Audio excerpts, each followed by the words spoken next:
Bonjour chers amis, nous nous retrouvons comme chaque dimanche depuis tout un temps. Je vous souhaite la bienvenue, que Dieu vous bénisse et vous fasse du bien. Si vous êtes chrétien, que le Seigneur vous renouvelle, vous fortifie. Si vous ne connaissez pas grand-chose de l'Évangile, que le Seigneur touche votre cœur et vous donne aussi d'expérimenter, de vivre une dimension spirituelle. J'aimerais vous parler sur plusieurs dimanches de quelque chose qui me tient beaucoup à cœur et que j'ai intitulé « Les 7 dernières paroles du Christ ».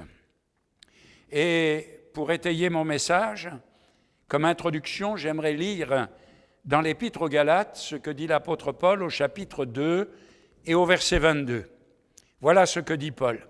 « Je vis dans la foi au Fils de Dieu qui m'a aimé et qui s'est livré lui-même pour moi. » J'aimerais répéter ce verset. « Je vis dans la foi au Fils de Dieu qui m'a aimé et qui s'est livré lui-même pour moi. » Il n'y a pas longtemps de cela que nous fêtions la fête de Pâques. Peut-être vous allez me dire, avec la pandémie, avec la situation de la France aujourd'hui, pourquoi nous parler de la croix ? Nous avons besoin d'encouragement, nous avons besoin d'être délivrés de nos peurs, de nos angoisses. Pourquoi parler de la croix ? En quoi cet événement, vieux de plusieurs siècles, peut-il nous aider à l'heure actuelle ? J'aimerais dire ceci, que la croix est plus que jamais la solution à tous nos maux et à tous les maux de notre génération, à tous les maux de notre pays.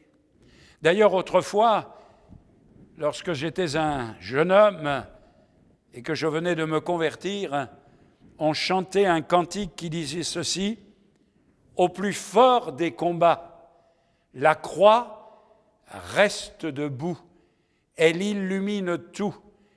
La croix, c'est le signe, le symbole qui témoigne de la mort et de la résurrection du Sauveur Jésus-Christ. La croix rayonne dans le monde, aujourd'hui encore. Je suis né à la sortie de la guerre et dans la ville de Caen où j'habitais, la ville a été énormément bombardée par les Américains. Et en face de là où nous habitions, il y avait la place de l'église et l'église. Mais une bombe est tombée sur l'église et l'église a été anéantie. Il n'est resté que la nef, le chœur, et au milieu des ruines se dressait une croix. J'ai grandi avec l'image d'une église qui était en ruine, mais dont la croix était restée comme le symbole. Et puis, j'ai beaucoup voyagé. J'ai voyagé en France. Si nous voyageons en Normandie, si vous voyagez en Bretagne, et dans beaucoup de pays, au détour des chemins, il y a des croix, des calvaires. Dans les pays les plus totalitaires, il y a aussi des croix. J'ai eu l'occasion d'aller jusqu'au Tibet. Et dans la ville de Lhasa, à l'époque où je suis allé, sur une des montagnes, il y avait une croix gigantesque. Je ne suis pas allé au pied de cette croix, mais des collègues qui étaient avec moi y sont allés. La croix, dans un pays athée, était dressée comme un défi. Dans les Amériques du Nord, du Sud, du Centre, même jusqu'en Amazonie, la croix rayonne, a rayonné, rayonne et rayonnera encore jusqu'au retour de celui que nous attendons, Jésus-Christ. D'ailleurs, la théologie de Luther était celle-ci, théologie de la croix, théologie de la lumière. Théologie de la croix, Dieu seul est capable de régler nos problèmes actuels. Notre monde cherche des solutions, nos gouvernants cherchent des solutions, nos médecins cherchent des vaccins, nos chercheurs cherchent des moyens, des médicaments pour pallier à la pandémie. La solution n'est pas là. Seule la croix a la solution à nos problèmes présents. Christ est mort, mais il est aussi ressuscité, et parce qu'il est vivant, et parce qu'il est mort sur la croix en payant la dette, nous pouvons, nous, connaître la solution à nos problèmes. La croix est précieuse pour régler les problèmes de l'humanité, mais surtout pour régler nos propres problèmes. Cette théologie, les hommes ne veulent pas l'entendre. Ils la font taire. J'ai lu dernièrement quelque chose qui m'a frappé. C'est que lorsque le régime de Pol Pot au Cambodge a programmé ce génocide, que l'on a enfermé les gens dans des prisons, dans toutes les prisons du pays au Cambodge à cette époque, on avait placardé des écriteaux un peu partout, commandant le silence complet, sous peine de mort. Le diable voudrait imposer un silence complet à notre monde sur l'œuvre de la croix. On n'en parle plus, on ne veut plus en parler, on ne veut plus en entendre parler. La croix, théologie de la lumière. Combien notre pauvre monde a besoin d'être éclairé. Nous sommes dans un tunnel dont personne ne sait quand il s'arrêtera et quand nous en sortirons. Comment Dieu peut-il nous sortir de cette situation? Quand Adam et Ève ont péché, entraînant dans leur désobéissance tout le genre humain, Dieu a voulu manifester envers l'humanité son amour. Il a voulu manifester sa grâce envers ce monde perdu. Et comment pouvait-il faire? En justifiant l'homme, l'être humain, l'individu coupable. Comment allait-il faire pour justifier le coupable sans renier sa justice? Seule la sagesse infinie de Dieu pouvait trouver une solution.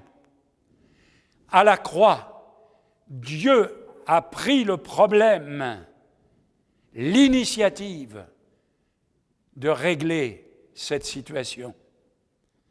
Ce ne sont pas nos gouvernants, ce ne sont pas nos scientifiques ou nos philosophes, pas plus que les médias et tous leurs arguments qui régleront les problèmes actuels.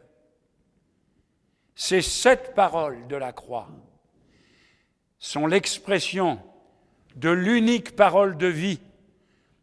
Elles ne peuvent être comprises et recevoir notre confiance qu'à la lumière de la résurrection. La croix, c'est la ratification des paroles que le Christ a criées sur la croix. Les paroles de la croix sont la solution, la réponse à nos besoins. Et comme Paul pouvait le dire aux Corinthiens, ce n'est pas pour baptiser que Christ m'a envoyé, c'est pour annoncer l'Évangile. Et cela sans la sagesse du langage, afin que la croix de Christ ne soit pas rendue vaine. Car la prédication de la croix est une folie pour ceux qui périssent, folie pour notre monde. Mais pour nous qui sommes sauvés, elle est puissance de Dieu. À la croix, il y a la puissance qui a vaincu le mal, qui a vaincu les démons. À la croix, il y a la solution à toutes nos difficultés et à tous nos problèmes. La première parole de la croix, je l'ai intitulée « La parole de réconciliation ». Cette première parole, c'est celle-ci. Jésus dit « Pardonne-leur, car ils ne savent pas ce qu'ils font ». La première des choses dont notre monde a besoin, La première des choses dont nos gouvernants ont besoin, la première des choses dont vous et moi, nous avons besoin, c'est d'être réconciliés avec Dieu. Et être réconciliés avec Dieu nous permettra d'être réconciliés avec les autres. Au supplice de la croix, il était fréquent que les suppliciés, à cause de la douleur et de la souffrance qu'ils enduraient, hurlaient et maudissaient leur bourreau et la foule qui les entourait. Mais Jésus, lui, ne va pas maudire la foule. Il ne va pas hurler, il ne va pas se plaindre, mais il va prier. Et il va prier une prière incroyable, impensable, le pardon. Le pardon, c'est le scandale de l'Évangile. Le coupable, pardonné. Le sans-Dieu, pardonné. Le criminel, le voleur, pardonné. À la croix, Christ a pris notre péché, nos misères, nos faiblesses. Et le pire des pires peut, en venant à la croix, être pardonné et commencer avec Christ une vie entièrement nouvelle. Ce qui a prédominé dans la vie de Christ, c'est que Jésus voulait réconcilier les hommes avec Dieu. Et plusieurs prophètes ont parlé et ont dit « Soyez avec Dieu, je vous en supplie, soyez avec Dieu réconciliés. » Chers amis, c'est une prière que je fais aujourd'hui. Soyez avec Dieu réconciliés. Le pardon signifie que nous osons regarder notre vie avec tous nos manquements. Vous savez, il est parfois une expression qu'on emploie dans notre pays, « je ne me le pardonne pas ». Je ne me pardonne pas ce que j'ai fait, je ne me pardonne pas cette attitude, je ne me pardonne pas ce geste. Nous ne nous pardonnons pas nous-mêmes bien souvent, quand nous réalisons ce que nous sommes capables de faire. Pour avoir le pardon, il faut réaliser que nous sommes pécheurs. Pour avoir le pardon, il faut réaliser que nous sommes faillibles. Vous savez, c'est ce péché qui nous sépare de Dieu, notre Père. Nous sommes séparés de lui à cause de notre péché et de notre misère. Le pardon est une prière tout simplement incroyable. Jésus ne s'arrête pas à la foule qui hurle. Le Seigneur ne s'arrête pas à la foule qui le maudit et qui l'insulte. Mais il reste concentré sur sa mission. Il est sur la croix pour le sacrifice suprême, réconcilier l'homme avec Dieu. Il n'est qu'un seul moyen par lequel nous puissions être sauvés, Jésus, et Jésus crucifié et ressuscité. Par sa mort, Jésus va réconcilier les hommes avec Dieu. Et à cet instant précis, à cette première parole de la croix, Jésus prie pour que le monde soit réconcilié avec Dieu. Pour le monde, pour nos gouvernants, pour nos philosophes, pour nos scientifiques, pour vous, pour moi, pour lui, il n'y a pas de prière et de requête plus importante que celle-ci. Pardonne-leur. Pardonne à ce monde sa folie, son orgueil, sa violence, sa haine. Pardonne à ce monde perdu. Pardonne. Et qu'il trouve le chemin de la croix. Chemin qui les mènera vers le salut de leur âme et de leur cœur.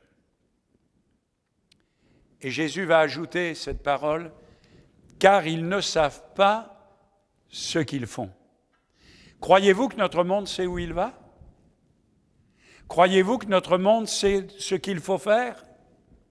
Croyez-vous que nos gouvernants savent ce qu'il faut faire? La vérité est celle-ci. On ne sait plus, selon l'adage consacré, on ne sait plus à quel saint se vouer.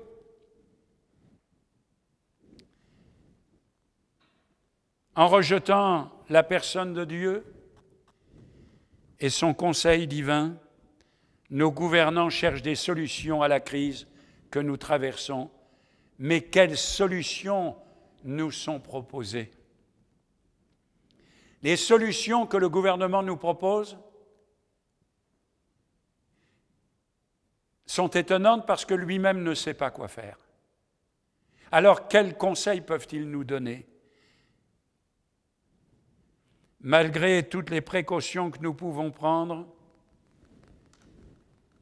malgré les masques, le gel hydroalcoolique, les conseils des uns et des autres, de se tenir à 1 ou 2 mètres de notre ami ou de notre concitoyen, un jour, notre vie s'arrêtera. Le plus important, chers amis, n'est pas d'échapper au Covid-19. Le plus important, c'est d'être réconcilié avec Dieu. Le plus important, c'est de marcher avec lui, en attendant le jour où nous devrons quitter la terre. L'évangéliste Matthieu nous rapporte les paroles de Jésus qui dit ceci: « Et que servirait-il à un homme de gagner tout le monde s'il venait à perdre son âme ?»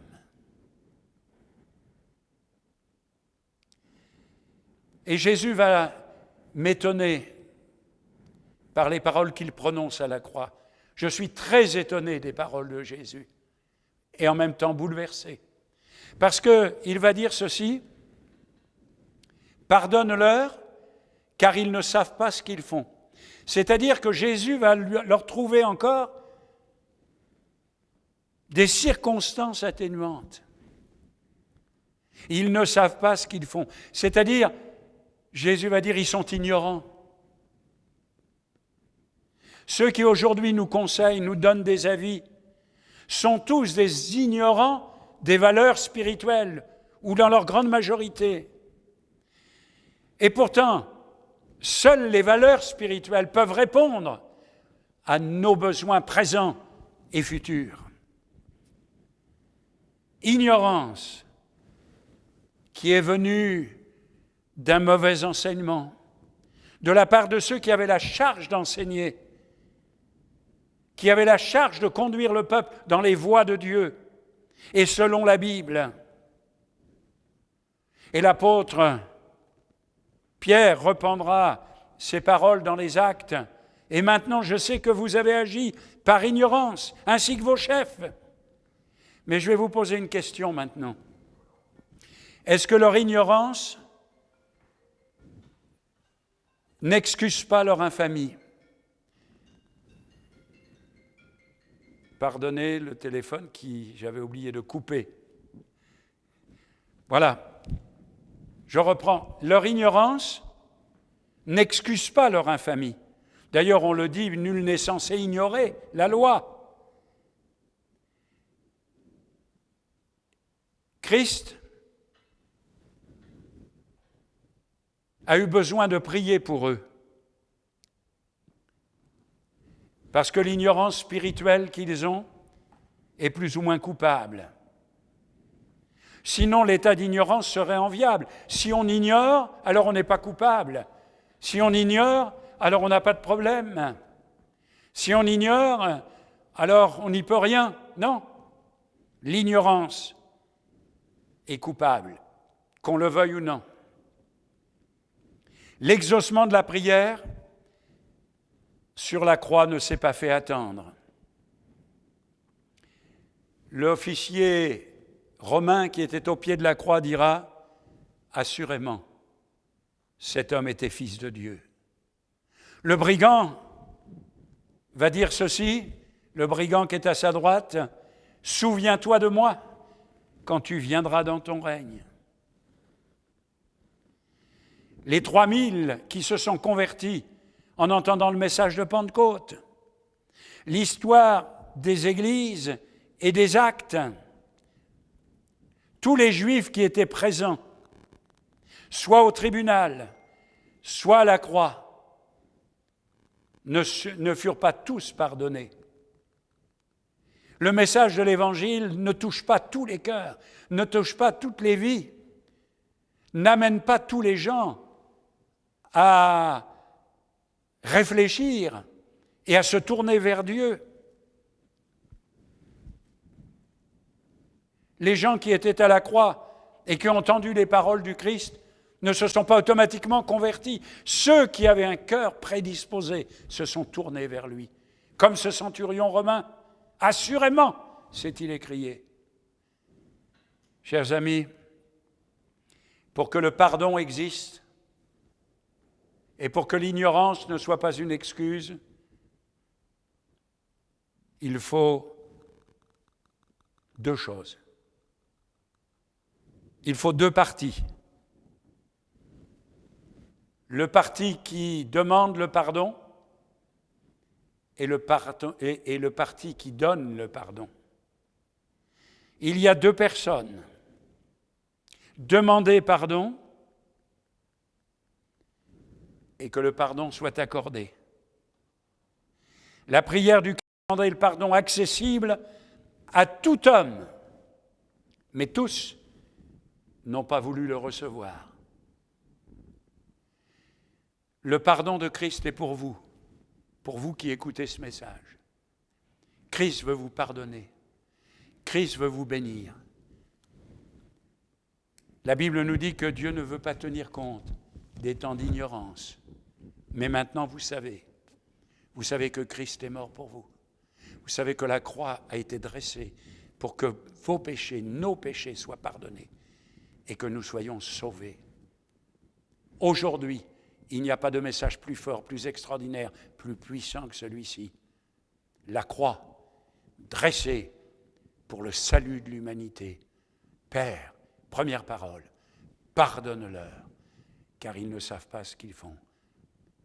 Que Dieu permette que vous vous adressiez maintenant au Christ éternel pour lui dire « Seigneur, pardon. Pardon de t'avoir méprisé. Pardon de t'avoir ignoré. Pardon d'avoir fait comme si tu n'existais pas. Je veux maintenant te rencontrer et c'est pour cette raison que je viens par la prière au pied de ta croix. Amen. » Bien-aimé Seigneur, que le message qui a été annoncé touche les cœurs, change les vies, bouleverse les existences. Que Seigneur, tu fasses ton œuvre et que tu donnes toute la dimension spirituelle dont le monde a besoin. Seigneur, que tu touches les cœurs de ceux qui ont entendu ce message. Sans le pardon, nous ne pouvons pas être sauvés. Sans demander le pardon, nous ne pouvons pas recevoir le pardon. Alors, Seigneur, que maintenant, ceux qui ont entendu ce message, par une action puissante de ton esprit, puissent se tourner vers toi et réclamer de toi le salut et les solutions dont ils ont besoin. À ton nom, Seigneur, soit toute la gloire. Amen.